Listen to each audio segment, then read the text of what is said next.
Assalamualaikum warahmatullahi wabarakatuh. Salam sejahtera bagi kita semua.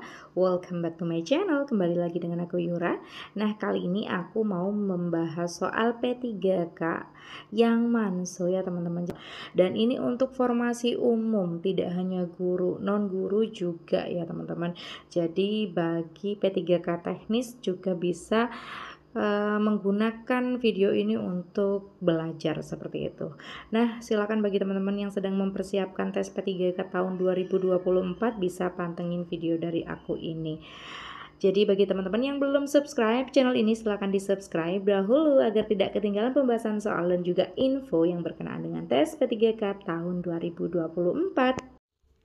Nah, di video pembahasan kali ini kita akan fokus menemukan dan membahas opsi dengan poin tertinggi saja, yaitu dengan poin 4. Untuk poin 3, 2, 1 kita abaikan saja ya teman-teman, karena ini untuk melatih teman-teman semua mendapatkan opsi atau menemukan opsi dengan poin tertinggi seperti itu, agar tidak lama juga dan agar soal lebih banyak kita bahas ya teman-teman, seperti itu.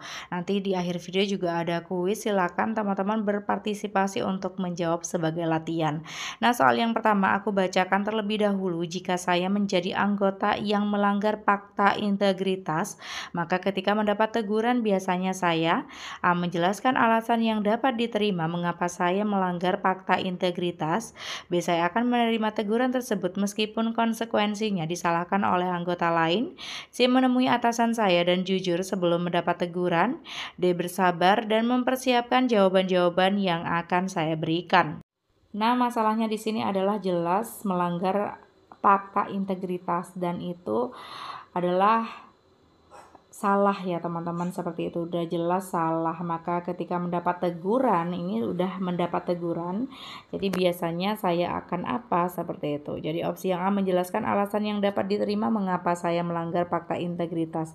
Nah, kita melontarkan alasan yang dapat diterima, berarti kan kita memaksakan diri untuk alasan kita diterima oleh atasan, rekan kerja, dan lain sebagainya, seperti itu.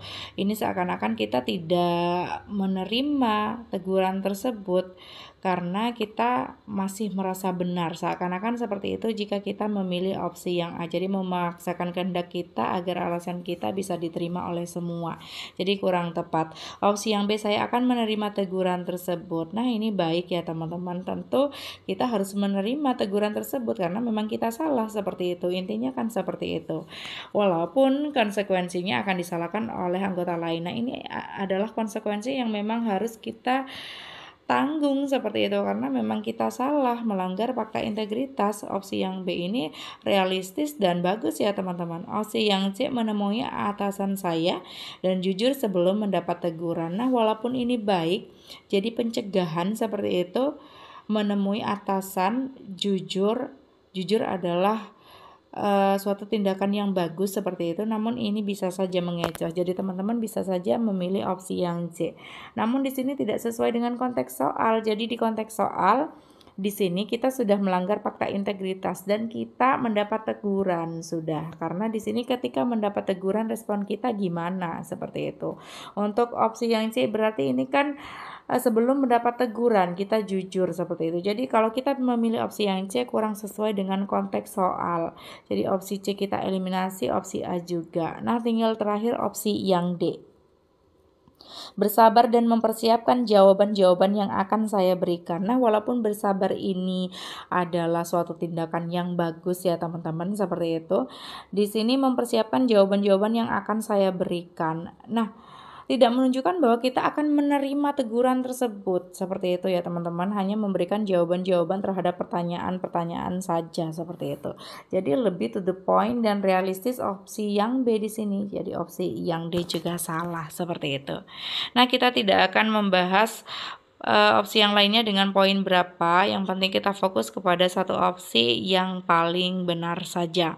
Kita langsung lanjut ke soal nomor 2. Saya ditugaskan pimpinan untuk menjadi moderator dalam acara ulang tahun di kantor saya. Respon saya adalah A, menerima karena saya membuktikan bahwa saya layak. B, menolak dengan halus karena Anda merasa ada yang lebih bagus demi kelancaran acara. C ini ya teman-teman, jadi hanya ada 4 opsi. Jadi C menerimanya dan berusaha memberikan performa yang baik. D menerima karena Anda sangat percaya diri Anda dapat melakukan lebih baik daripada yang lain. Jadi opsinya A, B, C, D seharusnya, bukan A, B, D, E. Nah, kita bahas di sini ya teman-teman. Jadi kita mendapatkan tugas dari atasan. Selama tugas itu bagus ya teman-teman, kita harus menerimanya. Walaupun kita merasa kurang, merasa tidak bisa, kita menerimanya. Jadi untuk opsi menolak itu pasti salah. Nah, yang ada kata menolak ini kita eliminasi terlebih dahulu. Karena opsi A ini menerima, opsi C dan D ini juga menerima. Nah, tinggal kita pilih mana sih yang lebih baik seperti itu. Opsi yang A, Anda menerima karena akan membuktikan bahwa Anda layak. Nah, masuk akal saja seperti itu ya teman-teman. Jadi bisa saja dipilih. Namun tampaknya akan terlihat bahwa kita ambisius seperti itu ya teman-teman. Opsi yang C, menerimanya dan berusaha memberikan performa yang baik. Nah, ini bagus untuk dilakukan. Jadi kita menandakan bahwa kita itu mau berusaha walaupun kita tidak bisa, walaupun kita merasa kurang mampu, kita tetap berusaha memberikan performa yang terbaik. Opsi yang C ini bagus sekali. Opsi yang terakhir, menerima karena Anda sangat percaya diri, Anda dapat melakukan lebih baik dari yang lain. Nah, di sini ada kata dari yang lain. Kalau teman-teman pilih opsi yang terakhir ini, menandakan bahwa teman-teman selalu merasa lebih baik daripada yang lain. Nah, ini tidak baik untuk dipilih ya teman-teman. Jadi yang lebih bijaksana itu adalah opsi yang D. Tidak membandingkan dengan orang lain. Kalau yang A ini kan membuktikan bahwa Anda layak. Tentu dibandingkan dengan yang lainnya dong. Opsi yang terakhir juga dengan kata dari yang lain, juga membandingkan dengan orang lain. Nah, yang satu-satunya bijak di sini adalah opsi yang C. Soal berikutnya, soal nomor 3, suatu saat ada yang menawarkan pekerjaan yang sangat bagus sehingga akan memberikan Anda penghasilan tambahan yang cukup besar. Pekerjaan ini namun belum terdaftar secara legal walaupun menjanjikan hasil yang sangat luar biasa banyak. Maka yang akan Anda lakukan adalah, nah, jika kita mendapatkan penawaran, apalagi penawaran bagus demi karir kita seperti itu, alangkah baiknya kita ambil ya teman-teman, jangan kita tolak sama dengan soal nomor 2. Namun kita lihat dulu di sini teman-teman. Ada nilai negatifnya di sini. Jadi pekerjaan tersebut walaupun menjanjikan penghasilan yang besar, belum terdaftar secara legal. Jadi belum ya teman-teman. Tentu hal-hal ini harus kita perhatikan. Walaupun ini akan memberikan dampak positif kepada kita ke depannya, yaitu dalam hal penghasilan, namun di sini tidak legal ya teman-teman. Tentu kita tidak boleh menerimanya. Nah, kita lihat opsi yang A, saya tidak akan menyia-nyiakan kesempatan ini dan langsung menerimanya demi pengembangan diri saya. Pasti ini salah ya teman-teman, karena di sini belum terdaftar secara legal. Opsi yang B, saya menerima karena itu dapat meningkatkan derajat keluarga saya. Nah, sekali lagi udah jelas. Pokoknya yang ada kata menerima ini kita eliminasi saja ya teman-teman. Nah, opsi yang C, saya akan berkonsultasi terlebih dahulu dengan keluarga. Nah, menandakan hubungan Anda dengan keluarga ini baik, komunikasi juga baik. Namun, jika sudah jelas pekerjaan tersebut tidak legal, maka tidak perlu dikonsultasikan lagi, tidak perlu minta izin lagi kepada keluarga. Jadi ini kurang tegas jika Anda pilih opsi yang C. Opsi yang D ini satu-satunya opsi yang paling bijaksana dan tegas terhadap sesuatu yang salah. Jadi dengan tegas menolak dan mencari pekerjaan tambahan lain, tentunya yang legal ya teman-teman, seperti itu. Soal selanjutnya adalah soal nomor 4. Suatu hari Anda harus mempersiapkan presentasi berkenaan dengan pelaksanaan proyek.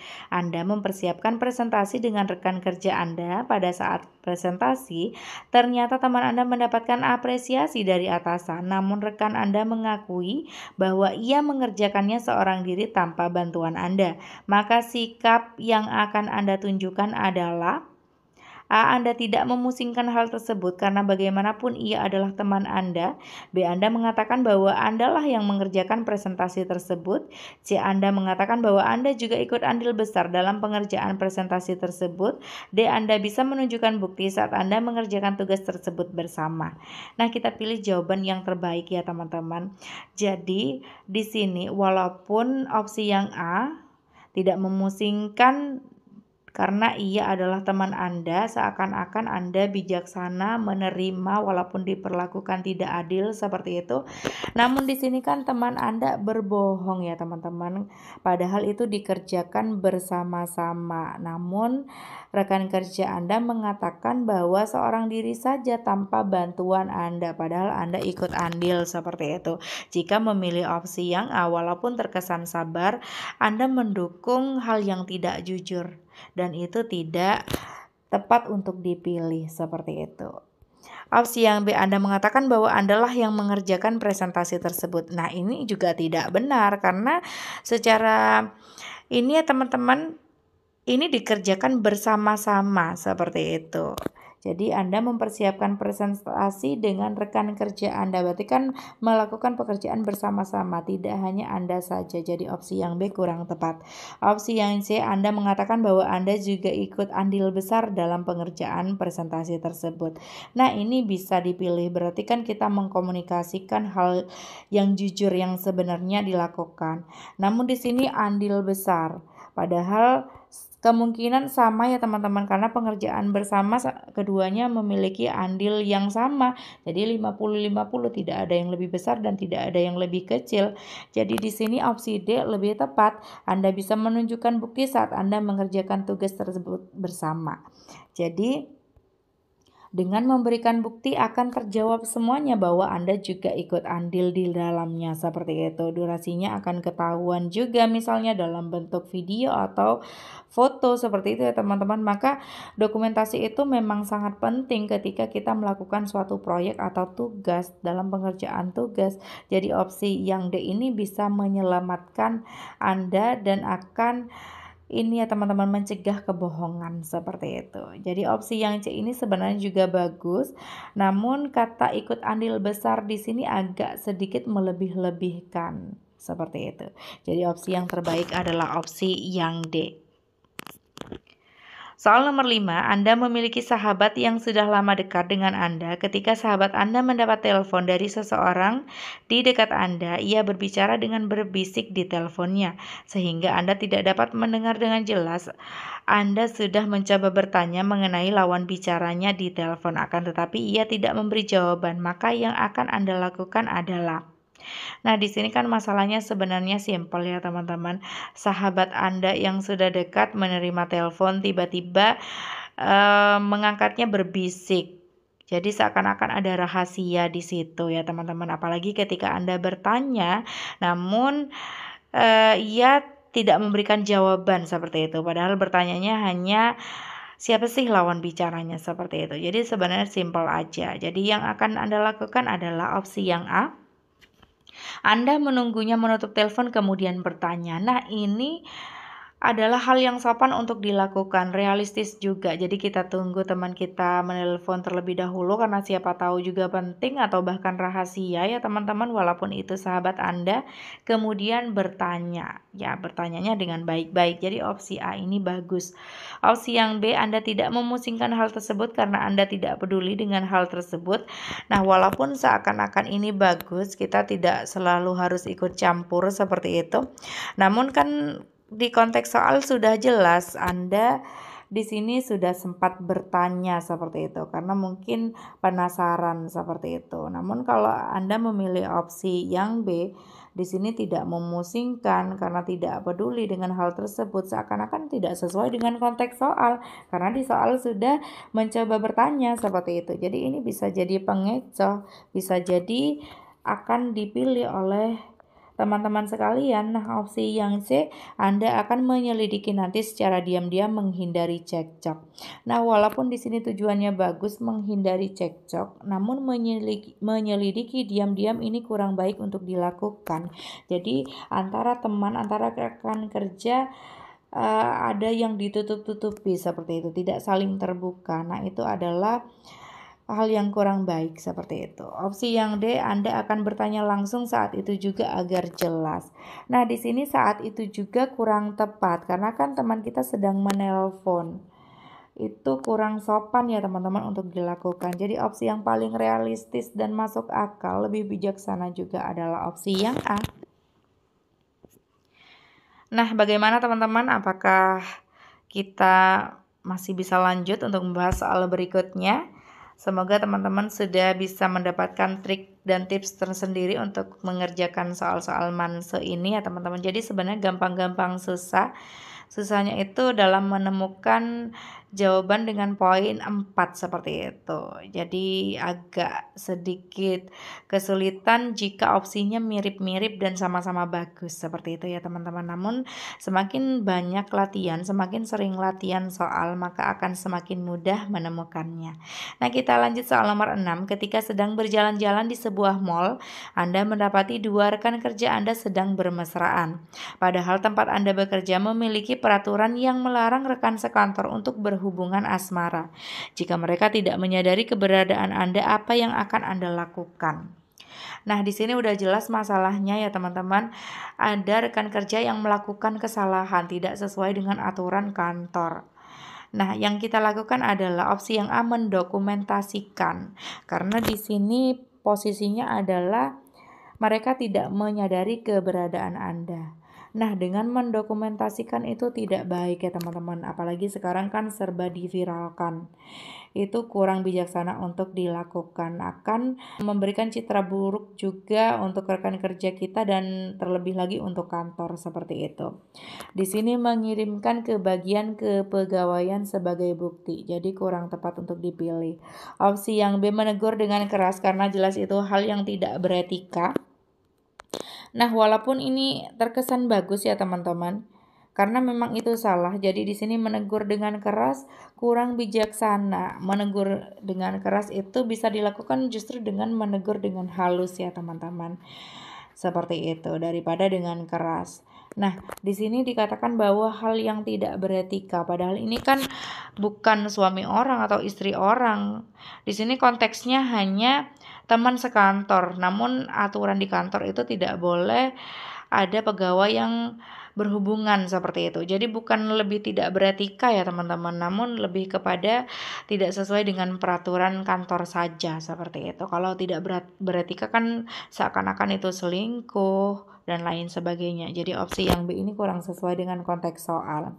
Opsi yang C, menghampiri dan menegur mereka dengan mengingatkan akan peraturan kantor. Nah, ini lebih bijaksana untuk dilakukan. Jadi kan ini tidak menyadari keberadaan Anda, maka kita hampiri saja. Gentle kita menghampiri lalu menegur dengan mengingatkan peraturan kantor. Tidak dikatakan menegurnya dengan keras, bisa dengan halus, dengan hati-hati. Jadi opsi yang C ini bijaksana. Opsi yang D, membiarkan saja karena itu bukan urusan yang harus saya selesaikan dan fokus pada pekerjaan sendiri. Ini juga tidak tepat dipilih karena kita tidak peduli, padahal jelas-jelas itu adalah salah. Jadi kalau kita tidak peduli dengan hal yang salah, maka itu menunjukkan bahwa kita kurang baik ya teman-teman seperti itu. Jadi opsi yang terbaik di sini jelas adalah opsi yang C. Kita lanjut soal nomor 7. Kalau kamu jadi ketua RT, terus ada tetangga perumahan baru nikah setahun, istrinya adalah WNA. Jadi WNA warga negara asing. Suka berjemur di depan rumah. Nah, para warga terganggu sama sikap si WNA ini. Akhirnya kamu bilang ke suaminya si WNA, kalau para warga itu nggak nyaman dengan sikap istrinya yang suka berjemur di depan rumah itu. Nah, sekarang si WNA sudah nggak pernah lagi berjemur di depan rumah, tapi warga tetap nggak nyaman. Jadi kamu sebagai ketua RT, apa yang akan kamu lakukan? Nah, di sini posisinya WNA adalah warga negara asing. Hal tersebut yaitu berjemur sudah biasa dilakukan dan itu lumrah dan biasa saja untuk dilakukan. Namun bagi masyarakat kita tabu ya teman-teman untuk berjemur seperti itu. Jadi mungkin ada yang gak nyaman, terutama para istri dari suami-suami ya teman-teman seperti itu. Di sini kita ingat posisinya sebagai ketua RT. Nah, opsi yang A, menjelaskan ke warga bahwa ada perbedaan budaya di negeri ini, nggak semuanya harus ikut adat istiadat kita.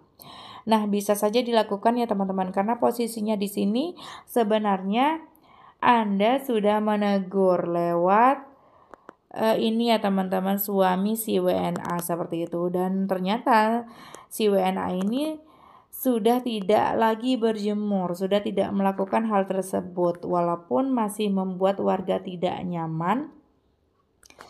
Anda bisa melakukannya, jadi memberikan penjelasan kepada warga untuk ini ya teman-teman, menyadarkan bahwa ada perbedaan, dan perbedaan itu biasa. Kita tidak boleh terlalu memusingkan perbedaan yang ada, apalagi WNA itu telah berubah, berarti kan sudah menghargai kita seperti itu.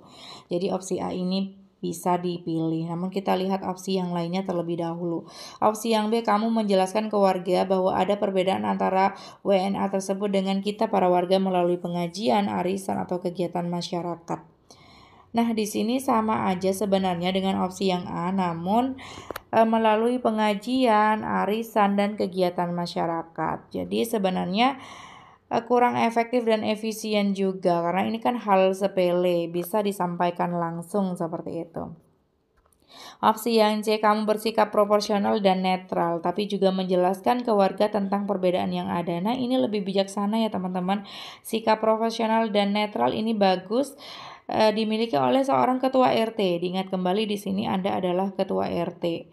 Dan di sini Anda juga menjelaskan kepada warga tentang perbedaan yang ada. Kan berarti terwakilkan opsi yang A dengan B di sini. Opsi yang D, menasehati lagi si suami WNA dengan halus. Nah, di sini tidak perlu dilakukan karena sudah berubah sebenarnya. Jadi opsi yang paling realistis dan bagus di sini opsi yang C. Soal berikutnya, soal nomor 8. Anda baru saja mendapatkan pekerjaan di sebuah perusahaan di mana mayoritas karyawannya berlawanan jenis kelamin dengan Anda. Suatu hari atasan Anda menemui Anda dan mengatakan bahwa kehadiran Anda membuat banyak karyawan susah fokus dalam bekerja karena mereka lebih banyak memperhatikan Anda dibanding pekerjaan mereka sendiri. Atasan Anda kemudian mengisyaratkan agar Anda melakukan sesuatu untuk mengatasi permasalahan tersebut. Nah, apa yang akan Anda lakukan? Nah, di sini ya teman-teman, udah jelas masalahnya seperti itu. Kita yang menjadi pusat perhatian, maka apa sih yang akan kita lakukan? Nah, opsi yang A, menyarankan kepada atasan agar mendisiplinkan para karyawan tersebut. Nah, di sini ya teman-teman, alangkah baiknya kita ada usaha berubah seperti itu agar tidak menjadi pusat perhatian. Jadi kalau meminta atasan mendisiplinkan para karyawan, berarti kan kita tidak berencana untuk mengubah diri kita. Seperti itu ya teman-teman.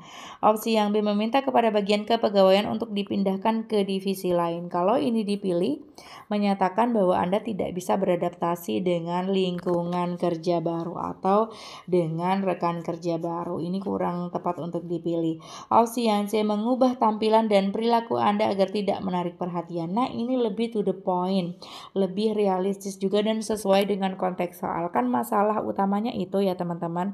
Mereka itu salah fokus dengan penampilan kita atau perilaku kita. Maka kita introspeksi diri, apa yang harus kita perbaiki, apa yang harus kita rubah seperti itu. Di sini tujuannya agar tidak menarik perhatian, agar tidak membuat orang salah fokus seperti itu. Opsi yang C ini bagus. Opsi yang D, sedapat mungkin menyarankan kepada rekan kerja yang lain agar fokus dalam bekerja. Sama di sini ya teman-teman, intinya dengan opsi yang A tadi. Jadi tidak berusaha berubah, tidak introspeksi diri. Kita menuntut orang lain yang mau menerima kita. Seperti itu. Jadi opsi yang paling tepat dan bijaksana adalah opsi yang C. Soal selanjutnya, soal nomor 9. Pada saat saya sedang menuju ke arah kantor dengan motor, terlihat atasan saya yang sedang berjalan kaki. Hal yang akan saya lakukan adalah A, memelankan motor saya dan mengucapkan salam kepadanya. Nah, di sini sudah jelas ya teman-teman. Jadi menuju ke arah kantor dengan motor, namun atasannya itu justru berjalan kaki. Nah, ini tidak dijelaskan sudah dekat apa masih jauh. Pokoknya sedang perjalanan menuju ke arah kantor. Alangkah baiknya daripada hanya mengucapkan salam dan memelankan motor, kita justru ini ya teman-teman menawarkan tumpangan, karena siapa tahu ini masih agak jauh ke kantor. Apalagi ini atasan ya teman-teman. Etikanya yang baik adalah kita menawarkan tumpangan. Jadi kalau misalnya butuh bantuan tumpangan, maka kita bisa mengantarkannya berjalan bersama seperti itu dengan menaiki motor. Opsi yang B, menghentikan kendaraan dan memohon izin untuk mendahuluinya. Ini sama ya teman-teman. Opsi yang C ini menghentikan kendaraan dan menawarkannya tumpangan. Nah ini bagus ya teman-teman seperti itu. Karena itu yang dibutuhkan oleh atasan saat itu. Opsi yang D, saya akan mengurangi kecepatan sambil mengucapkan salam, juga kurang tepat. Jadi opsi yang sesuai dengan konteks soal adalah opsi yang C. Nah, yang terakhir soal nomor 10 di sini aku bikin kuis. Jadi agar teman-teman bisa latihan seperti itu. Nanti jawaban teman-teman yang sudah benar akan aku sematkan. Silakan teman-teman bisa mengecek apakah jawaban teman-teman yang dipilih sudah betul atau tidak, sudah mendapat poin 4 atau tidak. Nah, aku bacakan terlebih dahulu kuisnya. Jadi ketika saya menjadi panitia kegiatan sekolah, saya akan menggalang dana dengan cara A. Menggerakkan teman-teman untuk mencari dana, B. Mencari sponsor yang mendukung keberhasilan acara, C. Mengajukan proposal kegiatan sekolah, D. Menghubungi sponsor yang sudah saya kenal. Nah, silakan teman-teman berkontribusi untuk menjawab di kolom komentar. Sampai di sini, semoga bermanfaat dan semoga lulus P3K dengan mudah di tahun 2024 ini. Jadi ayo teman-teman semangat untuk lulus menjadi ASN P3K. Terima kasih sudah menonton. Jangan lupa like, comment, and subscribe. Wassalamualaikum warahmatullahi wabarakatuh.